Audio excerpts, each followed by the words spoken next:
Greetings, my curious kinksters, and welcome to another episode of the Fart Lounge, the podcast where we dive deep into the world of fart fetishism and beyond. I'm your host, Ebony Booty 49, and I'm thrilled to have you joining me on this journey into the wild and wonderful world of flatulence. We're going to start this podcast in ancient civilization. Specifically, we're going to travel back to ancient Greece, where the reverence for beauty and the human form laid the groundwork for erotic worship. Now, for those that don't know, back then, people heavily worshipped gods. But these gods weren't like our gods today, okay? These gods were kinky, okay? These gods were free. And so two of the gods that we're going to talk about today are Aphrodite and Eros. Aphrodite being the goddess of love, beauty, and fertility. She was often associated with physical attraction between people. So if someone looked at someone else from across the room and you're like, damn, she's fine, that was due to Aphrodite. She had y'all feeling each other. But I will say that her power kind of extended beyond just romantic relationships.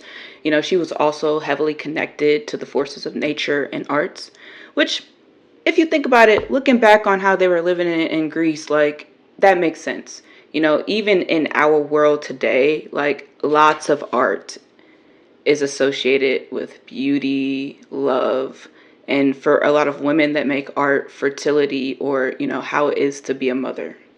But really, Aphrodite's presence in mythology was very important for how humans felt about love and beauty and the connection with life and society.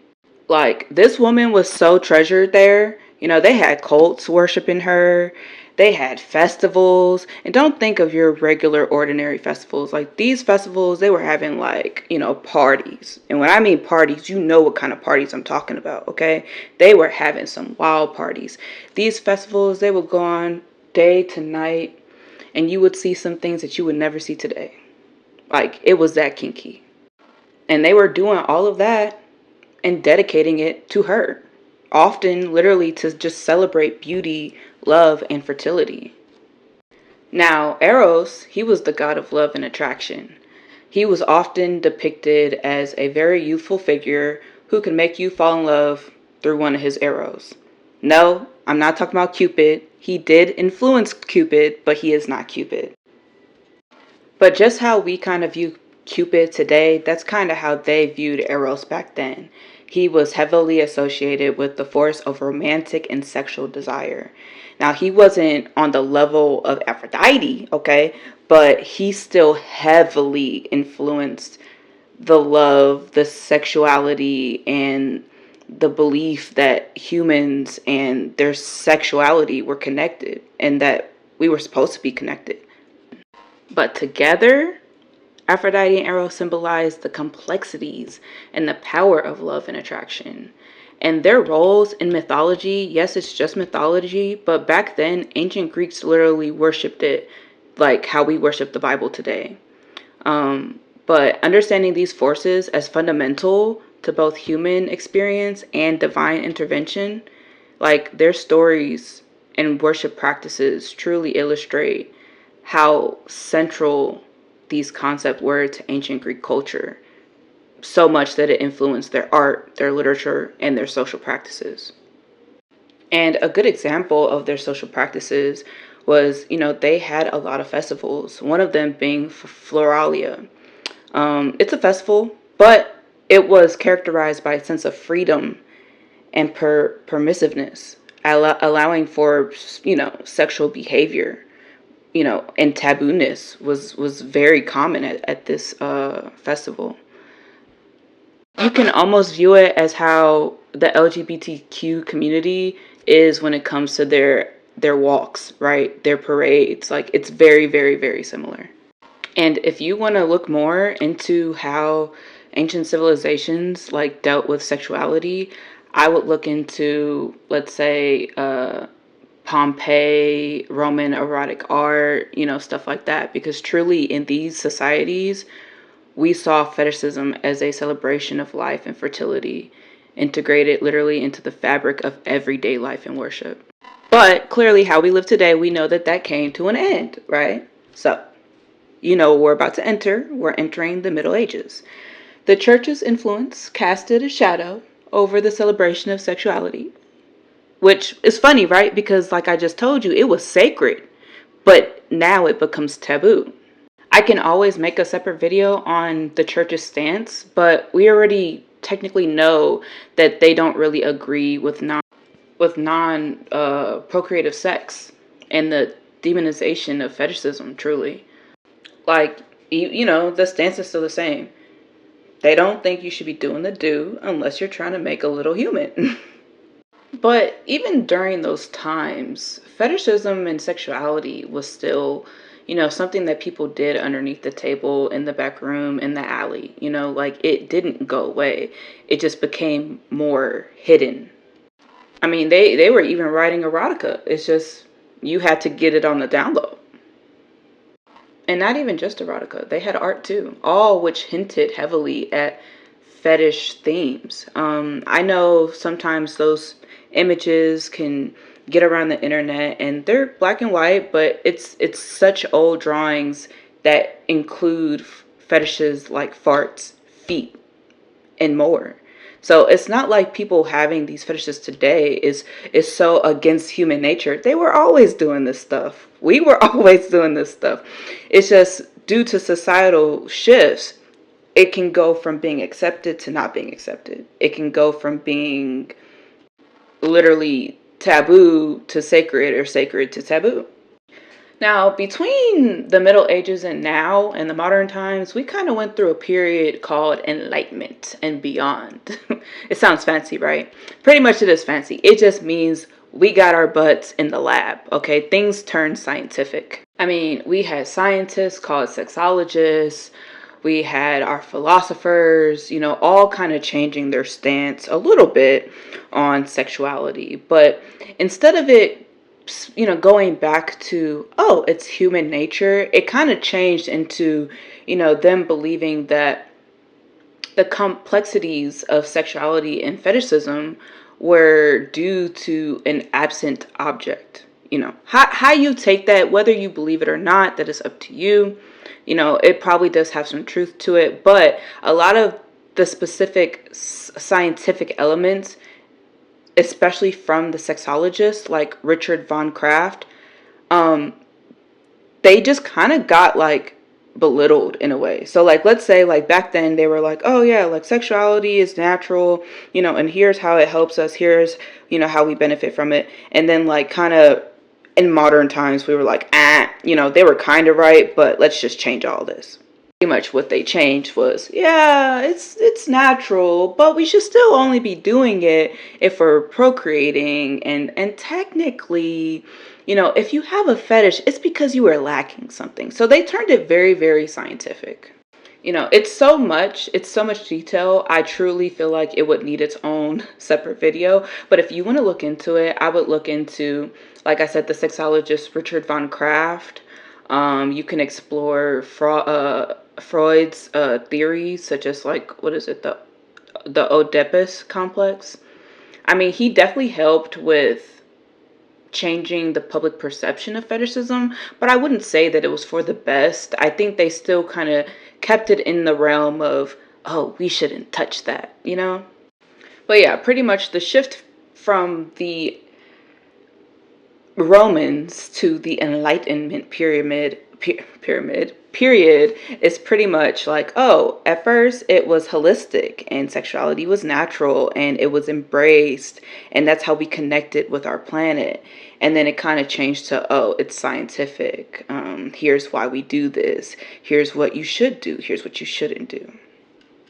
I do think a lot of it has helped, right? Like, so now we understand, sexually transmitted diseases, things that can happen when you have sex, stuff like that. So it definitely was a period that was needed, but because the Enlightenment period happened right after the Middle Ages, where sexuality in a way was like taboo and banned, you have to like admit that the Enlightenment period is now heavily affected by that ban still. So after our Enlightenment and beyond period, technically, now it's just the modern period. And to me, I feel like we can kind of think where we are today when it comes to sexuality and fetishism to, lo and behold, the freaking internet. The internet truly transformed the global fetish community, providing platforms for connection, expression, and exploration. I mean, even myself, I didn't really start diving into things until like there was forums, there was erotica forums, and then Twitter, and then Twitter has done so much for sexuality and acceptance, more than people who don't have fetishes can understand.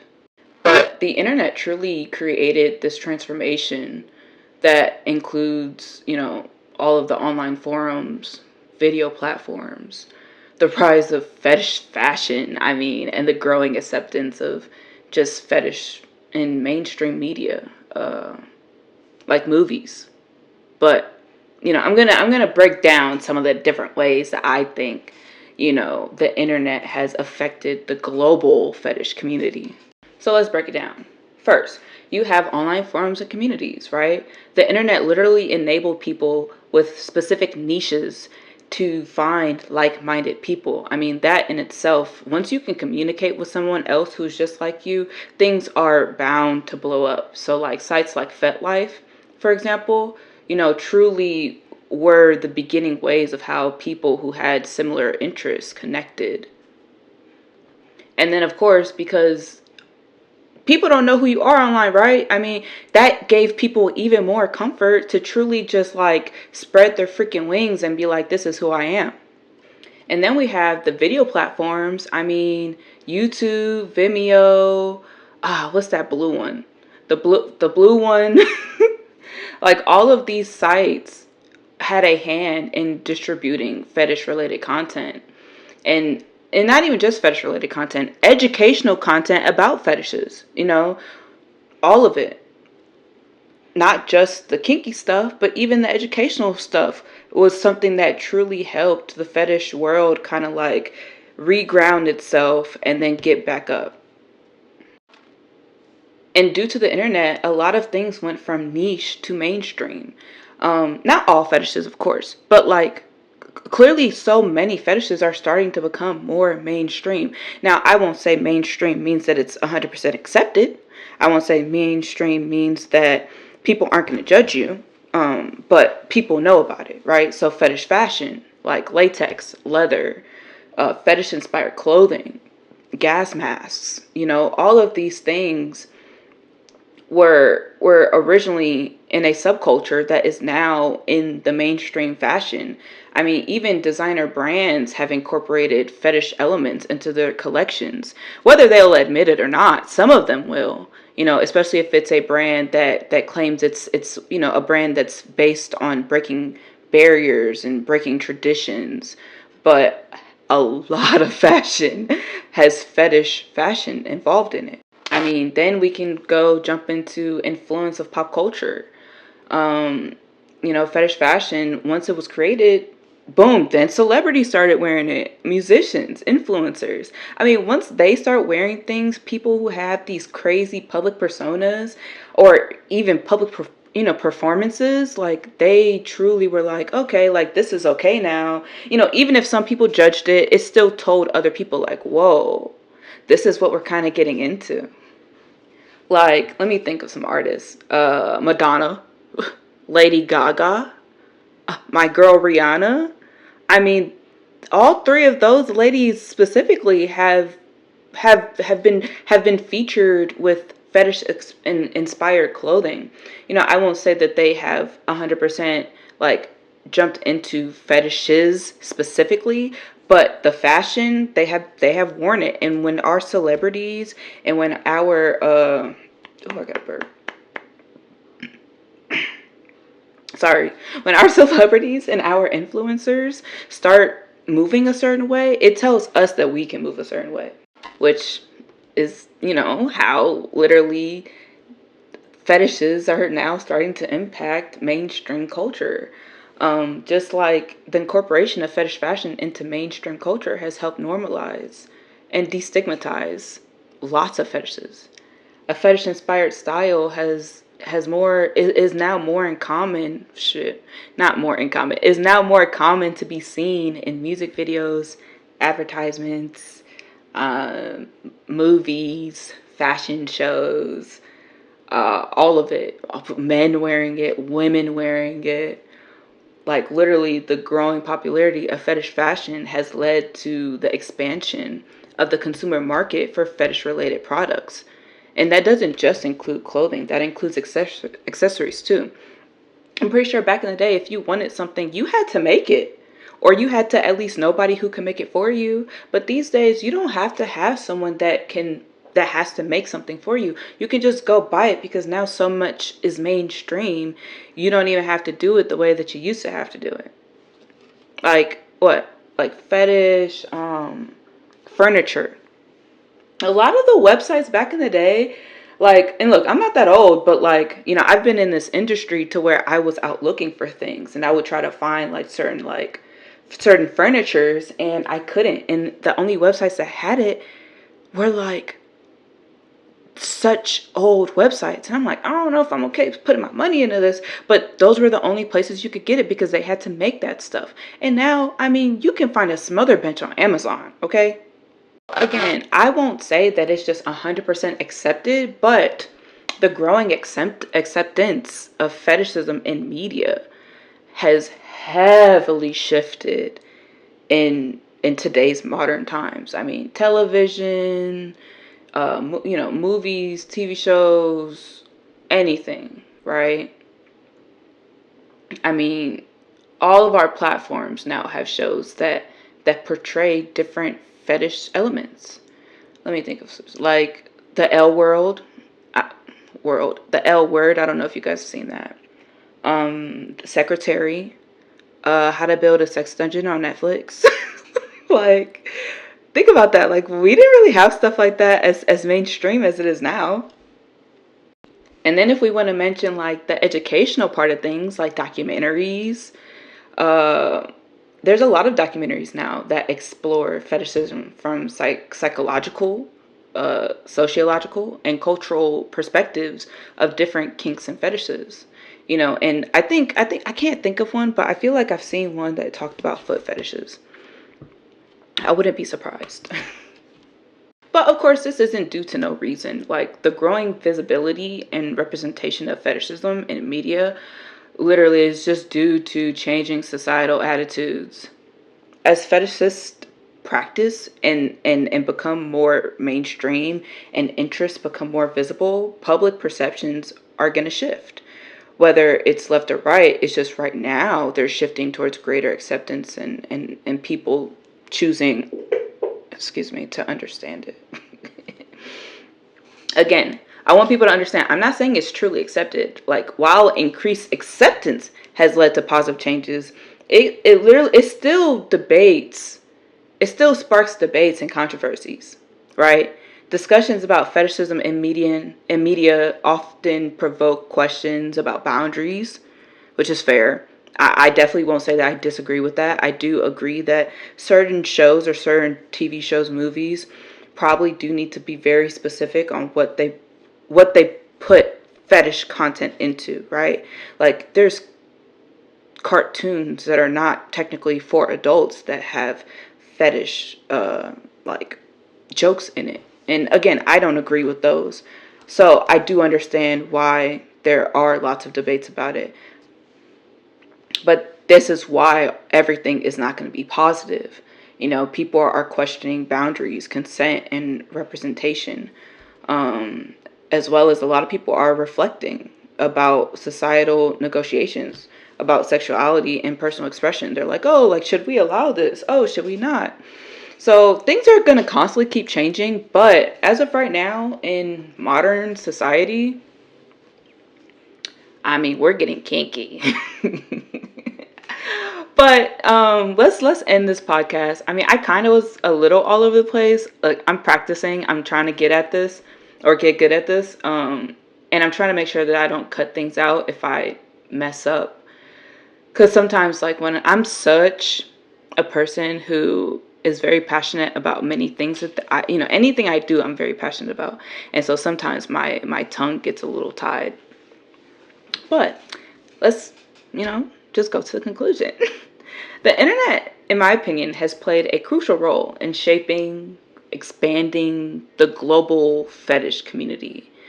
And when I say global, I do mean global. Like, even I have experienced it. When I first started making content, I could see who was buying my content within the United States. Honey, it has shifted.